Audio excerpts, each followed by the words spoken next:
Hey guys, and welcome. Today, head-to-head, the Sony ZV-1 against the Osmo Pocket. Osmo Pocket against the Sony ZV-1. Which one's better?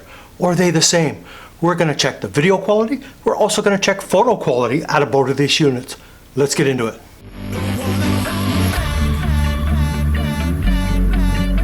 Before we get into all the technical stuff here, we're still in lockdown.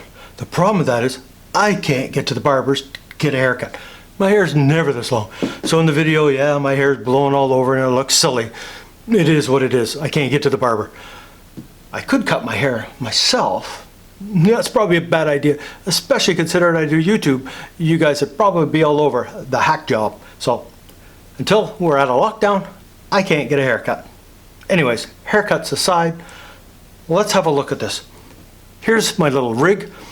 I bought this little bracket. It's made by Newer, and I got it on Amazon. It was like $10. It's perfect because I needed both to be mounted together so they were subjected to the same motion and the same movement. That way I wasn't biasing one, running with one and then trying to run with the other, because it wouldn't be the same. This way it's identical. They were both subjected to the same movement. So it gave me some kind of quality control, if you will. Now the bracket is very handy because I could have my camera here and a microphone here. Camera and a light, or another bracket with a light and a camera on and a light. So you got light, mic, and camera. Be awesome. Handy little bracket for like 10 bucks. But it worked perfect for my little setup here. Now, we're going to do video and we're going to look at photos. First, we're going to look at video. Now, the Sony, I put the image stabilization on max. Everything else for these cameras are on auto. I wanted to see how this came out of the box. Because yes, I could shoot in log, and I could do some color grading, and I could do some editing, and I can make it look the best it possibly could out of the unit. But to me, that's not a true representation of the unit. I wanted to see how it handled it. What's its natural color profile like? And we can look at them side by side, which is going to be very handy. And we can look at the stabilization. We can listen to the audio. We can see how they handle exposure. Because it was sunny, and I was in shade, and I was doing a bit of mix. There was some breeze blowing. So we can see how this all handles it. Now, without further ado, what I'm going to do is I'm going to show you a clip of me walking with the Osmo Pocket. Then I'm going to show you a clip of me walking with the Sony. Then I'll put the two side by side so we can have a look at them more accurately. Okay, first off, let's have a look at the clip from the Osmo Pocket of me just walking. And you can see that is some fairly stable footage. The Osmo Pocket is a gimbal, so it's fairly stable. Quite like that. Now let's have a look at the Sony ZV-1. Remember, I'm on the max stabilization. And you can see it's not bad for a point and shoot camera. The stabilization's not bad. But now let's put them side by side. Now you can definitely see side by side there's a huge difference between the two. The Sony just can't compete against a gimbal arm, and a lot of cell phones and smaller cameras honestly can't.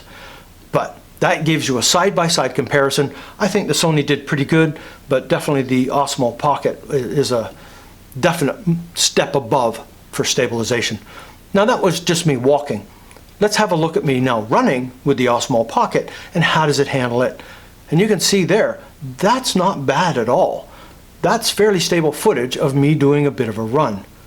So again, it's a gimbal. You expect that kind of smoothness from it. But how does the Sony handle me running?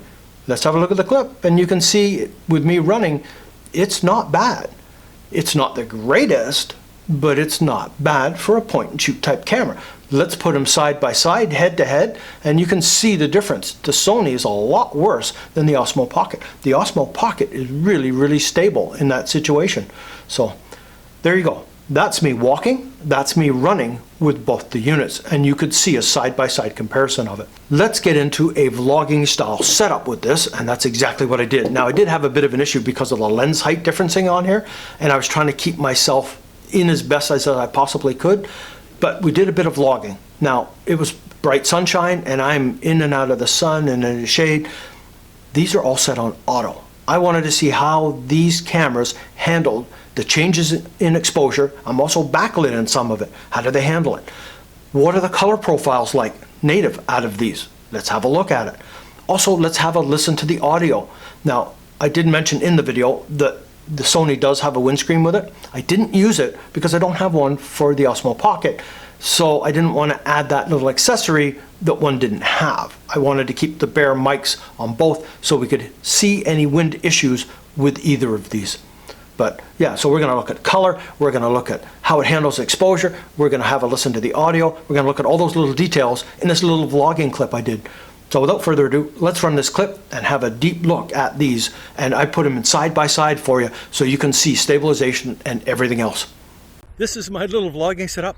Now, I'm looking at the Sony ZV-1 right now. Now I'm looking at the Osmo Pocket. So it's kind of hard to tell where to look on this because the two different cameras, the lenses are way off from each other. So my eyes are going to be bouncing all over. And the Osmo Pocket is taller, so it's tending just to be ahead in the frame. So I got to try and compensate for that and try and get both in. But right now I'm on the Sony ZV-1. How does this look? I have the max stabilization set on this, so it does crop it in a little tighter. But the quality from the Sony ZV-1 is usually really good. How's the audio sound? I imagine you're going to get some wind noise. There is a bit of a breeze coming across, and I do not have the dead cat on because I do not have a dead cat for the Osmo Pocket, so I wanted them to be fairly similar. So this is a Sony ZV-1 audio test. Testing 1 2 3. Testing 1 2 3. How's that light? I'm backlit right now. How's it handling it? Let's move a bit now so I get back more into the shade. The camera is on auto. Both of these cameras are on auto everything. I want to see how it comes out of the box. How does the camera handle it by itself? Now I'm in full shade. How's that look? Let's jump on to the Osmo Pocket now and see what it's like in the exact same little path I just walked.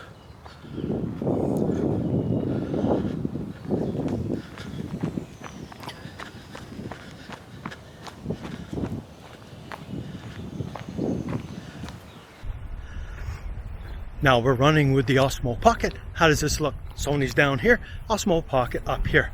How's that footage? How's the audio? Again, the mic is not protected. The Osmo Pocket though seems to be always pretty good in that bit of a windy situation. Now we're coming into some backlight. The Osmo Pocket's not a big fan of being backlit. It tends to throw the camera off when it's all on auto. How's it looking? How's it sounding? Imagine you might get a bit of wind noise, but it shouldn't be as bad as the Sony. Now I'm coming back into some more shade. Osmo Pocket, it's a gimbal arm, it's stable. I love the Osmo Pocket. I'm a big fan of it. I'm trying not to favor it in this, but I know without even playing this back, the footage of the Sony is not going to be as good as the Osmo Pocket will be, because the Osmo Pocket is actually a gimbal. So it does have a bit of a disadvantage, if you might say. Now I'm coming back into that frontlit. Boy, that sun's bright. It's early in the morning, but a beautiful day, and there's no one out in this little park area. So it was a perfect spot for me to do this. Again, looking at the Sony, looking at the Osmo. I have both of them set up on this little rig, running side by side. How's the footage? How stable is it? How's the color? How's the sound on both of these? I'll run these two little clips side by side so you can compare. I'm in full shade right now, and I will be coming into a little bit of a dappled light. Oh, almost tripped on that little stump there, but how is the footage? Let's get into some full sun. Let's see how this handles blasted by full sun. And we're going to do a 360-degree turn. I'm full in the sun. Now, facing the sun, blinded by the light. Let's turn this around. Let's try and do it slowly. How does the camera adjust to these lighting scenarios? Now, I know the Sony will try and compensate for my face, which is very cool. How's the Osmo Pocket? Osmo Pocket doesn't like that backlight normally. But there you go. Pretty much a full rotation in bright sun. If I do it in the shade, it's not as fair a test. The sun creates hard light. It's about 10 in the morning, so it's not that hard light, but it's still not the friendliest. So there's a tip for you. When you're going to do your filming, try and get into the shade, and you will notice a big difference in the quality of your portraits and your video work. See, I'm in the shade now, and it's a lot more balanced with me, although the background is very bright. That's it for the little vlogging test for the Sony ZV-1 and the Osmo Pocket. So that was a sample of vlogging with this kind of little setup. Now, as you notice, I mainly kept the audio on the Osmo Pocket, because the Sony was just way too much wind noise across the mic, and it was hard to hear me a lot of the times. So the better audio was out of the Osmo Pocket. That's why I left it mainly on the Osmo Pocket, but you could hear the Sony in that one part of the microphone going through it. But that gives you an idea of the color rendition of the color profiles that these have coming out of camera. And there's a distinct difference between them. How they handle the light and everything else, you can be the judge to which one you like. I have my personal favorite, but at this point I'll keep that to myself. But that gives you a good example of image stability, the way it controls light, backlight, front light, how it adapted between the light and the shadows, and how the audio was. Now let's have a closer look, or listen I should say, to the audio from these units. What I'm going to do is run the clip twice, once with the audio from the Osmo, once from the audio from the Sony. And I just basically did a 360-degree circle, and I'm focusing on the audio aspect of it. I'm not concerned with the lighting or anything else. Just we want to listen to the audio between the two. So I'm going to run one clip, then I'll run the next clip so you can hear the difference between them, and basically the audio level, because I didn't adjust the levels, I didn't do anything. This is like straight out of camera. And let's listen for any wind noise potentially off of both. Let's run the clips. Let's give it a slow spin around and get some wind across that microphone if there is any, or if the mics can handle what's going on. But I wanted to do a 360, not so much for the video quality, but for the audio. Now I'm like, the wind is coming this way to me, so it's coming right across the mics, and now it's blowing across the back end of the mic. That's an audio test of the Sony ZV-1 and the Osmo Pocket. Let's give it a slow spin around and get some wind across that microphone if there is any, or if the mics can handle what's going on. But I wanted to do a 360, not so much for the video quality, but for the audio. Now I'm like, the wind is coming this way to me, so it's coming right across the mics, and now it's blowing across the back end of the mic. That's an audio test of the Sony ZV-1 and the Osmo Pocket. Now, to be fair with the Sony ZV-1 and the audio, if you put the dead cat on there, the audio is really good. The Sony ZV-1's audio is really good. Put the dead cat on there, it pretty well eliminates the wind noise coming across the mic. So I don't totally disregard the Sony for that, but for the test, I needed both to be on the same playing field. The Osmo Pocket doesn't have a windscreen. It doesn't have a dead cat for it. So I needed to do both the same. But be aware, the Sony with that dead cat that's included in the box makes a huge difference to the audio, and I quite like it. But that pretty well wraps up the video aspect. Now let's have a look at the photo world of both. And again, everything was set on auto. I didn't do anything. I let the cameras try and figure it out themselves. I took a picture of a car, backlit. I took a picture of the same car, front lit. And I did 100% crops. Now, to keep the video a bit shorter, I'm going to put them side by side so we can get through it a little faster, and you can actually get a better comparison of it. So without further ado, here's the backlit version of this car, and you can see there is a difference in the focal length between the two, but you can see the quality difference between the two. The Sony ZV-1, in my opinion, is better. Here's 100% crop, and you can see on the Osmo Pocket the grain, and the image is starting to break down, so it's not as good. Now, let's have a look at the front lit version of that car. And again, you can see the focal length difference between the two. Let's have a look at the 100% crop. And again, you can see the quality. Now, the Osmo Pocket appears better in this one because it's not quite having to compensate so much for that backlit effect. But again, to me, the Sony ZV-1 is the clear winner in that.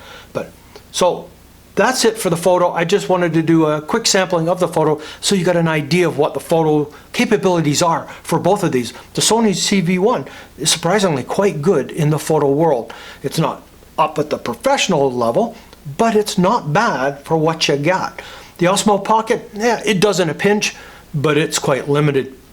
And with that smaller sensor, it pixelates, and it's just not quite as good as the Sony ZV-1, in my opinion, on this. So anyways, that is my comparison, guys, of the Sony ZV-1 and the Osmo Pocket going head to head in the arena. Who do you think won? Leave a comment down below. I'd like to know. You want to know which one I like the best? I like both. I really do. And I'm not saying that not to make a decision, but it depends what I'm using it for. The Osmo Pocket wins in certain areas, the Sony ZV-1 wins in other areas. So depending on what I'm doing, I will grab the camera I need for that job.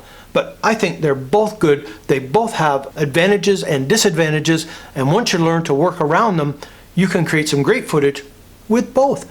And they both have great photo capabilities. Anyways, I will put a link down below to the review I did independently of each of these, so you can check those videos out if you want further detail on these. But again, I'd love to know, leave it down below. What do you prefer? Do you have both? Which do you like better? If you have one, not the other, have you thought about buying the other? All right. So if you're new to the channel, please subscribe, hit that bell notification so you're aware when I post new videos. If you enjoyed this, please give it a thumbs up. So until the next time.